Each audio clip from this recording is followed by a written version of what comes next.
every aspect of the history of this house will be presented and will be preserved. That means sensitive things, unsensitive things, whatever else. You cannot speak about this house plantation without slavery. It happened here. We can't, we can't anything we can do about it. But you know what? I think it's so cool that there's still ancestors here that and like his two. They're actually one of them is his great granddaughter to the fourth power, and the other one's to the fifth. So they love it. Like they cannot. One's coming in June to visit for a week, and the other one's coming for the Christmas tour. So they're so super excited. They love what we're doing here. So one thing is, in North Louisiana, the fact that a plantation is preserved is fantastic, great. But I actually know the slave cabin set. I actually documented it and everything, and let me show you how I knew. So Calvin Leary described them in a letter to one of his uncles or aunts or something, in a letter we have a copy of, that they were crude log structures that set to the south of the house. They were 12 by 12 log structures on rocks. See this bush right here? As I was clearing that land, perfect 12 by 12 rocks started appearing. So these rocks you see, this flower bed I made right here, these are all the original cornerstones of the slave cabins and the kitchen for the plantation house. So some of these rocks weigh 400 pounds. So you have to ask yourself, how do you get them? In this soil we have right here, it's very sandy. I can dig down 10 feet to hit nothing but pure sand. There's no clay soil until you get way on top of the hill over there or across this large creek bottom over there. He made slips and horses and wagons and made them load these rocks on there and get them over here. But anyway, they set right across there. I documented. I have plats of where they set at, Dad and them surveying. So we know to the inch where they set at, But so all these rocks here, and also the rocks that where you're parked at over there, the smaller ones, a lot of those are probably the original chimneys of the slave cabins and things like that too. But these are the original cornerstones. I know they set at. It's one of the few houses in North Louisiana we know the adjacency or how it was. South Louisiana, the cabins were always usually behind the big house. In North Louisiana, it was a different kind of aristocracy up here. French people were all about symmetry. They wanted everything symmetrical, down to the T. Well, where Calvin Leary came from, South Carolina and Georgia, North Carolina, you wanted to show off your wealth. Well, what better way to show off your wealth than how many slaves you had? So as people came to this original road right here, they saw the slave cabins, they saw the people, and unfortunately, that was a sign of wealth. A sickening form of wealth, but it was nonetheless, and it's neat that I know where they sat at. So if I ever wanted to replicate one, I could sit it on the exact foundation stones, the exact size and everything.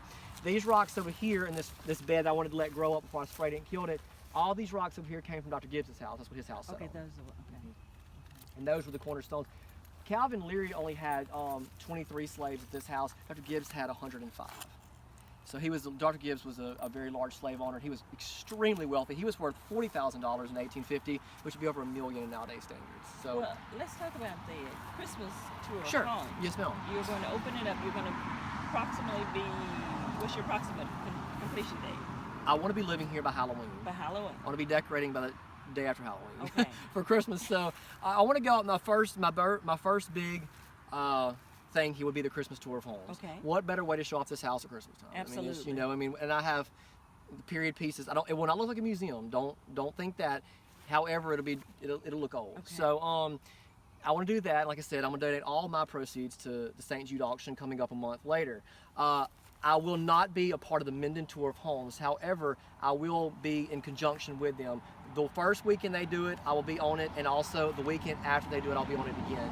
So instead of going for something in Minden, because this really isn't Minden, I feel like the money is best given to the St. Jude auction. Okay, let me ask you this. When you finish with all your restoration, Yes, ma'am. we're going to come back. Sure. We're going to come back and Sure. we're going to film as is. Great. Okay. Great, that'd be good. And also, I'm going to open up for different things as well too. Like when Gibbsland, I've already been talked to by people in Gibbsland. They do like the Jonquil Jubilee and things like Yes, that, or they the do. Germantown Festival. Since this is this is actually older than Germantown. I'll let people come out here at that time too. I mean, part of my purchase of this property, I told the family, the Shadow family, I was like, I want to share this with people. This is not something that you want to keep hidden. I mean, it needs to be shared. I will not do tours daily like a Right. thing, but for certain times of the year, also if there's a small group of kids like from the high school, like a Louisiana history class or something like that, from Perfect. Lakeside or anywhere really, I don't care. I'm more than happy to entertain things like that, but it will not be a daily tour facility because I do have to work besides this. And also out here, Unfortunately, it won't just be the house. Like the grounds out here will be immaculately kept as well. Yes. There'll be flower beds everywhere. It'll be really nice, and It'd be, Well, I be noticed really the pretty, so. trees have already been planted on the backside. That'd be my little camellia garden there. I like Okay. camellias, and then actually the crepe myrtles that the wind whipped. I need to stand them back up. Those are actually from here. I dug those up about 8 years ago. They did some timber work on the other side of the property from the original nursery, and they sprouted up. I dug them up, put them in my mom's house. They just kind of been growing, dug them up, and put them here. So they're back Okay. home. Okay. They're back home, but it'll Very look it'll all turn out nice. It's just you got to get there one day at a time, and there's no fast way to do the restoration of anything, especially something that is this historically, significant and this old. Well, I want to thank you for Absolutely, yes, ma'am.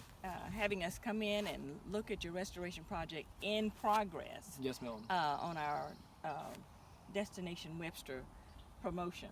And we Thank thank you. you so much, and we look forward to coming back again. Absolutely, thank Okay. you. Thank you so much.